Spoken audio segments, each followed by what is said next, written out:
സത്യം എന്താണെന്ന് കല്യാണത്തിന് മുമ്പ് അറിഞ്ഞിരുന്നെങ്കിൽ ഞാൻ ഈ കല്യാണത്തിന് സമ്മതിക്കുമായിരുന്നോ? സമ്മതിക്കുമായിരുന്നു. ആർക്കും വേണ്ടാത്ത എന്നെ കൊണ്ട് അങ്ങനെയെങ്കിലും ഒരു ഗുണം ഉണ്ടായിക്കോട്ടെ എന്ന് വിചാരിച്ച് സമ്മതിക്കുമായിരുന്നു. നീ എന്തൊക്കെയാ പറയുന്നത്? എന്ത് സത്യം? ജാതകദോഷം, നാരായൺജി, എല്ലാം എനിക്കറിയാം.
ഇന്നലെ രാത്രി നീ എവിടെയായിരുന്നു? ചോദിച്ചു കേട്ടില്ലേ?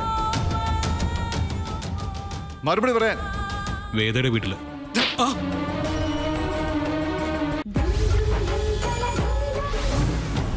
എന്തിനാ? താ മറന്നു പുറത്തുനിന്ന് മനസ്സ് പറഞ്ഞിട്ട് കൈനീട്ട്.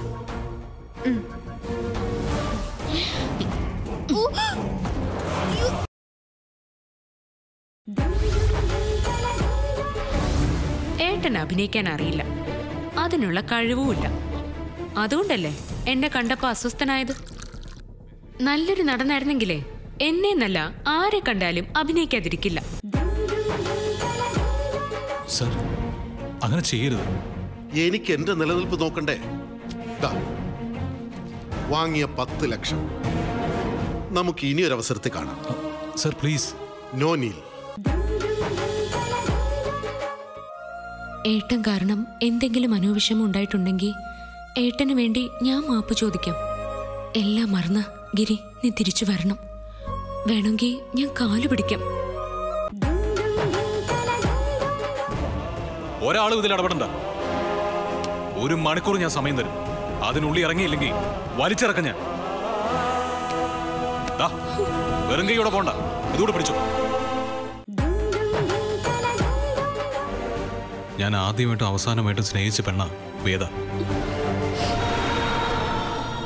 എനിക്കറിയാം. അതുകൊണ്ട് ഞാനൊരു ക്രൂരനാണെന്ന് വിചാരിച്ചത് കൊണ്ടോ എന്നെ ശപിച്ചത് കൊണ്ടോ എനിക്കൊരു പ്രശ്നമില്ല.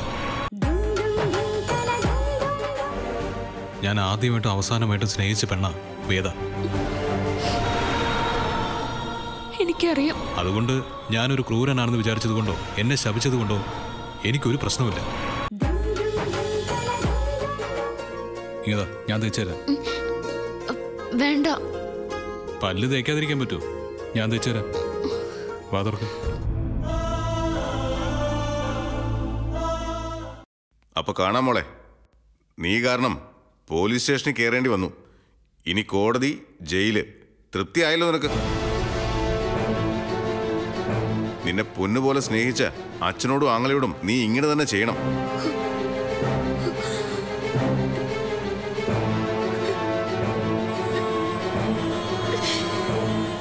അമ്മ എന്തിനാ കരയുന്നത്? തെറ്റെയ്തിട്ടല്ലേ അവരെ പോലീസ് കൊണ്ടുപോയത്?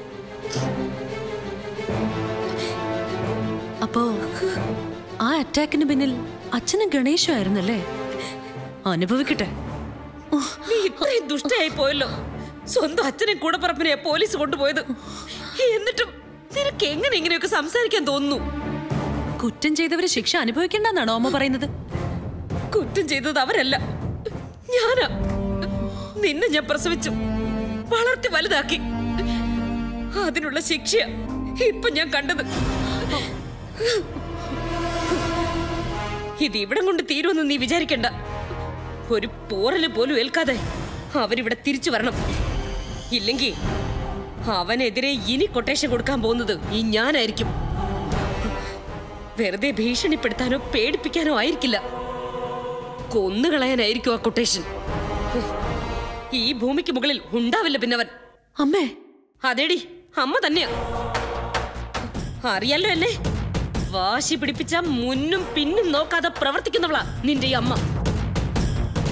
താലി കെട്ടി എന്റെ ഭർത്താവും ഞാൻ പ്രസവിച്ച എന്റെ മോനും, അവരെ രണ്ടുപേരെയോ പോലീസ് ഇപ്പൊ കൊണ്ടുപോയത്.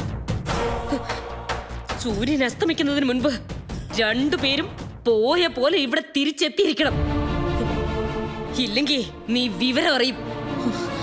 അമ്മ ഈ പറയുന്നതിലൊരു ന്യായവും ഇല്ല. നീ കാണിക്കുന്നതിനുണ്ടല്ലോ, നീ ഒറ്റ ഒരുത്തിയാ ഈ വീട്ടിലെ സമാധാനം കളഞ്ഞത്. നിനക്കിപ്പോ ഞങ്ങളൊന്നും ആരും അല്ലല്ലോ.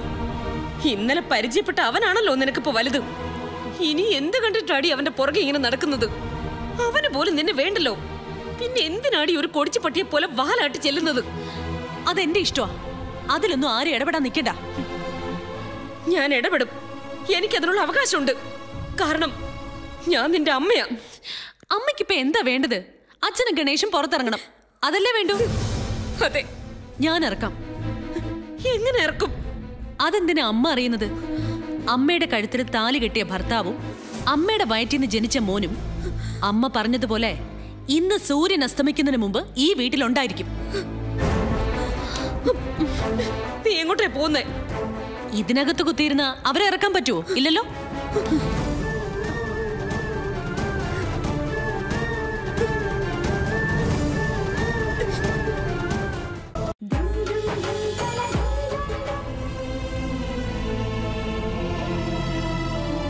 ഞാനാ പരാതി പിൻവലിക്കാന്ന് പറഞ്ഞത്. എനിക്ക് വേണ്ടി അങ്ങനെ ചെയ്തു എന്ന് ഏട്ടൻ വെറുതെ നുണ പറഞ്ഞതാ.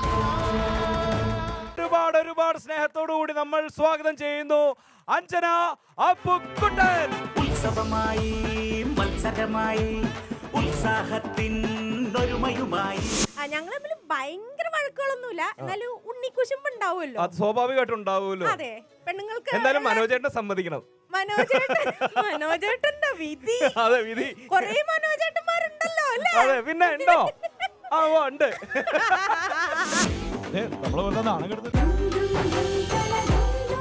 എന്നാലും കാര്യങ്ങളൊക്കെ പോസിറ്റീവ് റൂട്ടിൽ തന്നെയാണ് മക്കളെ. കാര്യങ്ങൾ ഇത്രയൊക്കെ കൊണ്ടെത്തിച്ചതേ ഈ ഞാനാ. എനിക്കൊരാവശ്യം വരുമ്പോ മാമനത് മറന്നേക്കരുത്. ഇടയില്ലടാ, ഈ ജന്മത്ത് ഞാനത് മറക്കൂ. ആ മന്ത്രവാദി പറഞ്ഞ പോലെ എല്ലാ കാര്യങ്ങളും നടക്കുന്നുണ്ട്. പൗർണമി അവളുടെ മരണത്തിലേക്ക് സ്വയം പുറപ്പെട്ട് ഇറങ്ങിയിരിക്കുക.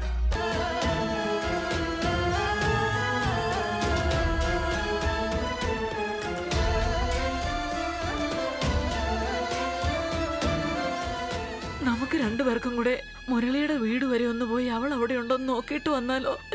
ഉണ്ടെങ്കിൽ അവളെ കൈയോടെ എങ്ങനെ വിളിച്ചോണ്ട് വരാം. നമുക്കൊന്ന് പോയി നോക്കിട്ട് വരാം.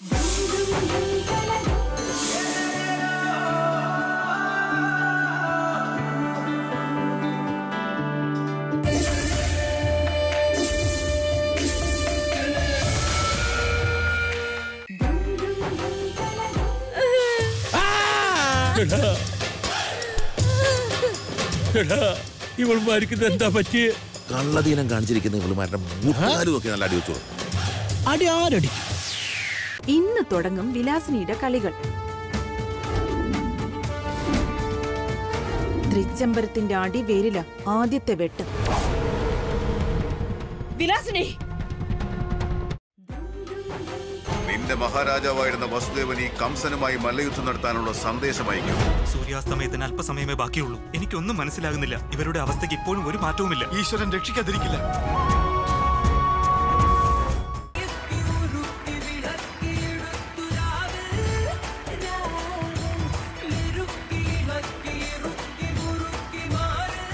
താനീ 2000 കിലോ കൊണ്ട് വല്ല കളിപ്പാട്ടം വാങ്ങാൻ ഇറങ്ങിയതാണ്. പിന്നെ സിനിമയിലുള്ള ഒരു പാട്ട് പാടുന്നതിന് ഇത്ര 3 ലക്ഷം രൂപ ചോദിച്ചാൽ എവിടുത്തെ എടുത്തിട്ട് കൊടുക്കാനാ?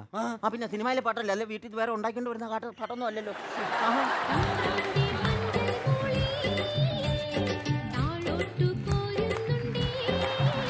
അല്ല, ഈ ചേച്ചി വേണ്ടെങ്കിൽ വരുന്നില്ലേ വേണ്ട, നമുക്ക് റിമീറ്റ്.